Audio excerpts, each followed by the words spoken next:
प्रभु, मैं अहंकार में बह गई थी। मुझे अपने मूर्खता का आभास ही न हुआ।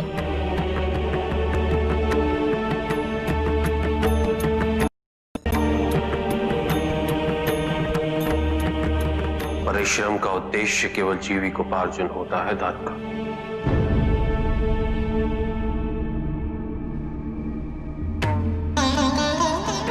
और उसे उसी तक सीमित रहना चाहिए।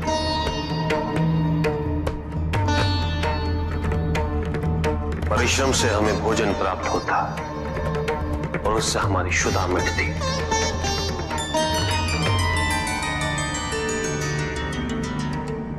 किंतु हमारे जीवन का उद्देश्य केवल अपने पेट की क्षुधा को मिटाना नहीं होता। हमारे जीवन का उद्देश्य है इस जन्म ईश्वर के और समीप आना।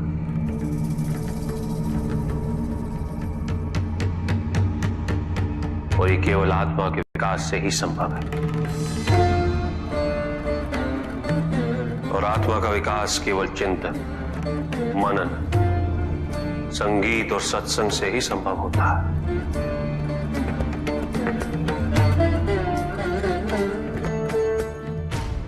आत्मा का यही विकास मनुष्य को उसकी मनुष्यता से उबार कर ईश्वरत्व की ओर ले जाता है।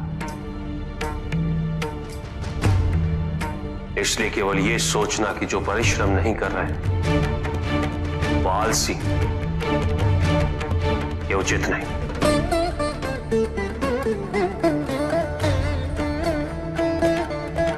तुम ये कैसे भूल गए कि स्वयं शक्तिशाली बनने हेतु, वरदान प्राप्त करने हेतु तुमने पार्वती की तपस्या की।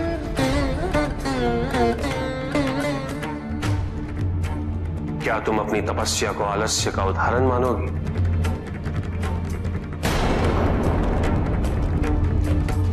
जितना प्रयास शारीरिक परिश्रम हेतु करना पड़ता है, उससे कहीं अधिक प्रयास की आवश्यकता मानसिक व आध्यात्मिक कार्य में होती।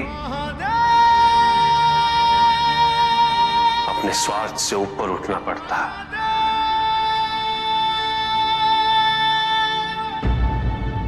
अपने आराध्य में ध्यान केंद्रित करना पड़ता है। समर्पण सरल नहीं है दारुका। भूल केवल दारुका से ही नहीं, तुमसे भी हुई है सुप्रीम। तुम्हारे लिए भी इस प्रसंग से कुछ समझना आवश्यक है। जीवन के महत्वपूर्ण 4 स्तंभ हैं: धर्म, अर्थ, काम और मोक्ष। चारों की महत्ता एक समान होती है।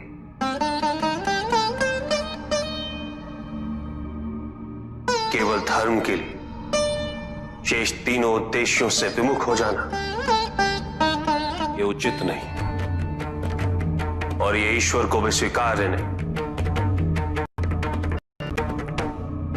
यदि केवल धर्म को महत्ता दी जाए तो संतुलन उत्पन्न होता।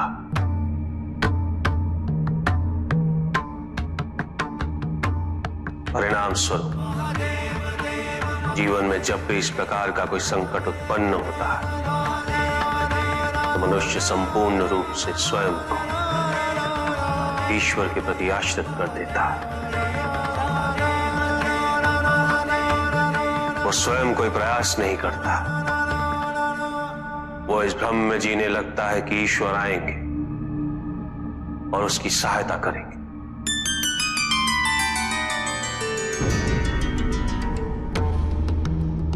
किंतु ईश्वर केवल उसी की सहायता करते हैं तो स्वयं अपनी सहायता करने का साहस करे, जो अपनी परिस्थिति को परिवर्तित करने का प्रयास करे।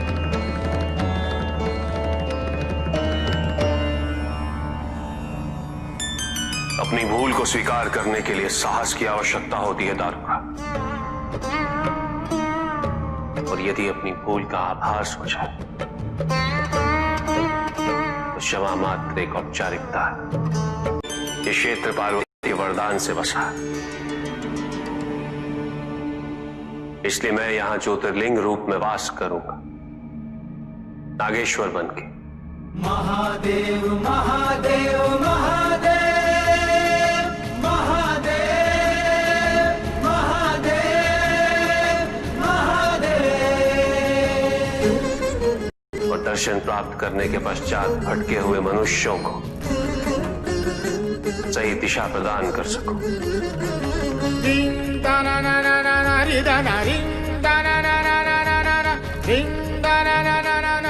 उन्हें उनके कर्तव्य, उनके उत्तरदायित्व की पूर्ति हेतु प्रेरित कर सकूं। शंकर शिव भोले उमापति महादेव, शंकर शिव भोले उमापति महादेव, पालनहार परमेश्वर विश्वरूप महादेव, पालनहार परमेश्वर विश्वरूप। 12 ज्योतिर्लिंगों में से एक नागेश्वर ज्योतिर्लिंग मंदिर कृष्ण की नगरी द्वारकापुरी से 25 किलोमीटर दूर।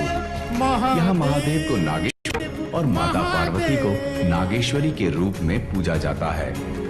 माना जाता है कि इस ज्योतिर्लिंग की पूजा व रुद्र अभिषेक स्वयं भगवान श्री कृष्ण किया करते थे। द्वारका शिला से बने इस शिवलिंग में चक्र पाए जाते हैं, इसलिए देखने में ये शिवलिंग त्रिमुखी रुद्राक्ष के समान प्रतीत होता है। सच्ची श्रद्धा से इस शिवलिंग के दर्शन पाकर मन का विष समाप्त हो जाता है।